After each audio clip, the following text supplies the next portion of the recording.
안녕하십니까. 약초로 백세입니다. 자, 오늘은 이 야산에 한번 나와봤습니다. 좋은 약초 하나 촬영을 하려고 합니다. 자, 제가 이 줄기를 한번 채취해 봤습니다. 자, 보이십니까?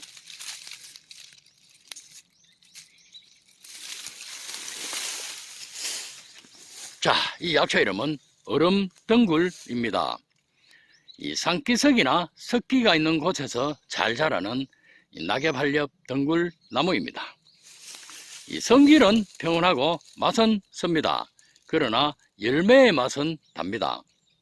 잎은 이렇게 손바닥 모양으로 5장의 잎이 나며 꽃은 5월경 연한 자줏빛을 띤 꽃들이 이 껴다랑이에서 나와서 많이 핍니다. 이 갈색의 덩굴이 다른 물체를 감고 올라가며 열매는 익으면 가운데 부분이 쭉 벌어져 임하부인이라는 별명도 갖고 있습니다. 열매 안에는 많은 검은 씨들이 들어있고 속살만 먹으면 맛은 매우 달달합니다. 좋은 약성 몇 가지만 말씀드리겠습니다. 첫 번째로 백옥 같은 피부와 꿀 피부를 만들어 줍니다. 피부의 멜라민 생성을 억제하고 콜라겐 합성을 촉진시켜 피부의 탄력을 유지시켜 피부 미용에 좋습니다. 피부의 잡티와 여드름, 주름을 개선해주고 피부 속의 독소를 제거하여 피부 건강에 좋아 피부 노화 방지에도 뛰어납니다. 피부 미인이 되기 위해서는 몸속과 몸밖이 동시에 건강해야 합니다. 부스럼과 여드름, 기미, 검버섯, 검은 피부는 대부분 장에 들어있는 독소 때문에 많이 발생합니다. 오래된 숙변을 제거하고 장을 깨끗하게 하면 피부는 맑고 투명하고 자동적으로 고와집니다. 얼음덩굴은 풍부한 식이섬유와 비타민C, 비타민C는 귤의 2배 이상 함유되어 있습니다. 장속 건강에 좋고 피부의 노폐물을 제거하는 데 좋습니다. 줄기를 달여 먹거나 얼굴을 씻으면 좋으며 가시를 채취하여 말려서 끓여서 얼굴에 바르면 좋습니다. 가실의 껍질도 말려서 이용하면 똑같은 효과를 나타냅니다.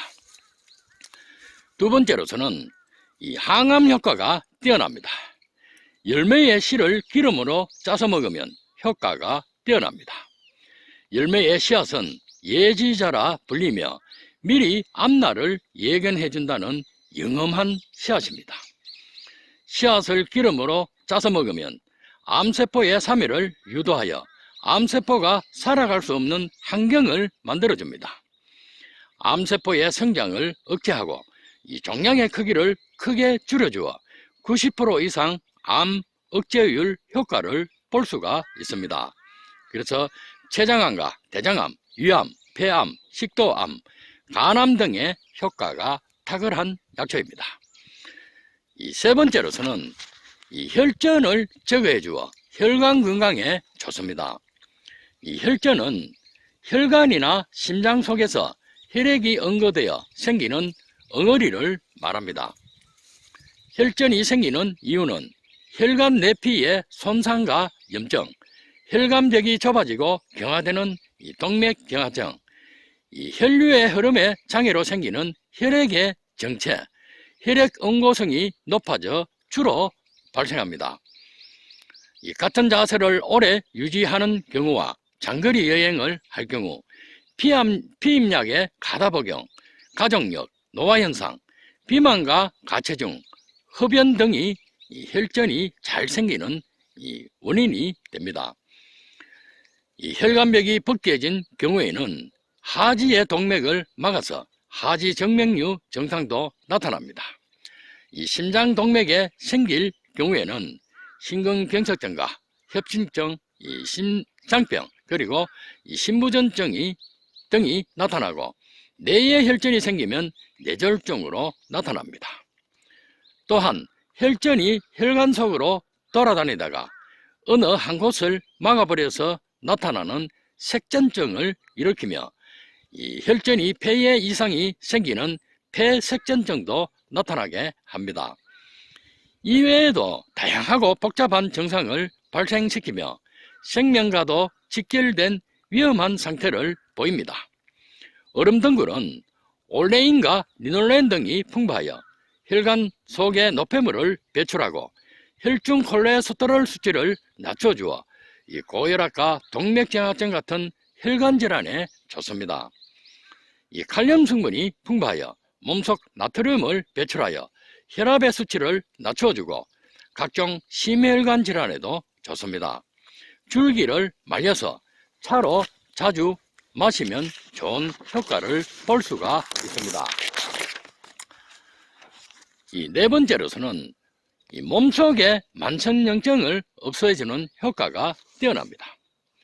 염증은 몸속에서 불이 나는 산불과 같은 질환입니다. 염증은 인체 조직이 손상을 입었을 때 체내에서 일어나는 방어적 반응이며 이 활성산소가 주 원인입니다. 이 활성산소는 콜라겐을 파괴하여 피부 배열의 불균형을 초래하고 노화세포를 일으켜 세포를 손상시키는 산화 스트레스입니다. 이 결국은 우리 몸의 노화를 촉진시키고 이 질병과 염증을 일으키는 나쁜 깡패 산소입니다. 이 만병의 시작점인 활성산소는 면역력이 떨어지면 정상세포의 조직에 이 세균과 바이러스 등이 침입하여 염증 반응이 심하게 일어납니다.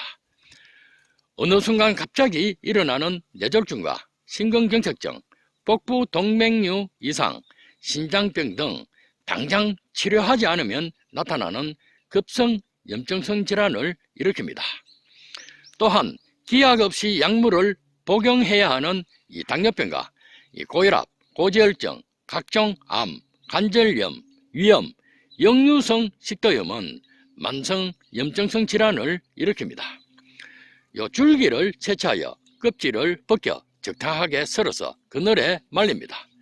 약 10g과 물 700ml를 넣고 달여 두세 번 나누어 먹으면 좋습니다. 이 소염작용이 강한 비타민C와 사포닌, 리놀렌, 팔미틴산 등이 함유되어 있습니다. 이 다섯 번째로서는 신장을 망치는 사구체 신염의 효과가 뛰어납니다. 이 신장은 혈액 속의 노폐물을 제거해주고 소변을 생성해주는 장기입니다. 소변을 생성하는 첫 단계는 혈액을 여과하는 한 개 한 개를 사구체라 합니다. 양쪽 신장에 약 200만 개의 사구체가 있으며 여기에 염증이 생기는 질환을 사구체 신염이라 합니다.